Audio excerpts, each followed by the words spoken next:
ఏపీలో జగన్మోహన్ రెడ్డిని ఓడించడానికి ఎన్డీఏ కూటమి పోటీ చేస్తున్నట్టుగానే కదా ప్రస్తుతం వ్యవహారం నడుస్తోంది.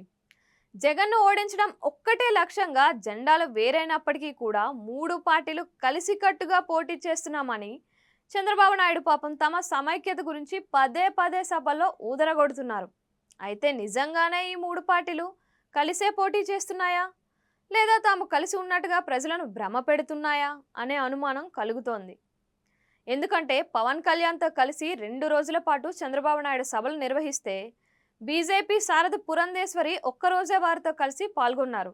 బహుశా అది కూడా ఆమె స్వయంగా ఎంపీగా పోటీ చేస్తున్న నియోజకవర్గం కనుక. భారతీయ జనతా పార్టీ అంటేనే జాతీయ నాయకులని అర్థం. మరి ఏపీలోని ఎన్డీఏ ప్రచార పరంలో ఇప్పటిదాకా బీజేపీ నేతలు కనిపించడం లేదు. ఎందుకని? ఇది ఇలాగే కంటిన్యూ అయితే చంద్రబాబుకు డ్యామేజీనే కదా అనే చర్చ రాజకీయ వర్గాల్లో నడుస్తుంది. మూడు పార్టీలు కలిసి పోటీ చేస్తున్నట్లుగా అధికారిక ప్రకటన వచ్చిన తరువాత ఒక్క సభ మాత్రం చాలా భారీ స్థాయిలో నిర్వహించారు. ఆ సభకు ప్రధాని మోడీ కూడా హాజరయ్యారు. కానీ ఆయన ఎక్కడా జగన్మోహన్ రెడ్డిని ప్రభుత్వం మీద నిశిత విమర్శలు చేయకుండానే బీజేపీకి 400 సీట్లు ఇవ్వండి అనే ఒక్క మాట మాత్రమే తెలుగు ప్రజలకు చెబుతూ తన ప్రసంగం ముగించారు. ఆ రోజు మోడీ ప్రసంగం చూసిన వారు చంద్రబాబు నాయుడు బీజేపీ పెద్దలను బతిమాలి ఒత్తిడి చేసి ప్రలోభపెట్టి వారిని పొత్తులకు ఒప్పించినట్లుగా ఉందని అభిప్రాయపడ్డారు. ఆ తరువాత నుంచి బీజేపీ నాయకులు ఎవరు ఏపీ ఊసి ఎత్తడం లేదు.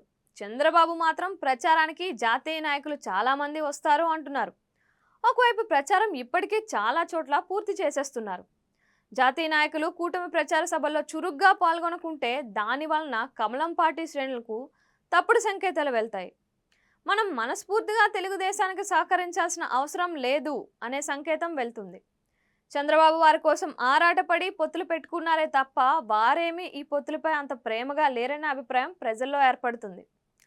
అప్పటికి సైకిల్కు అనుకూలంగా కమలం ఓటు బదిలీ కావడం కూడా కష్టమే అవుతుంది.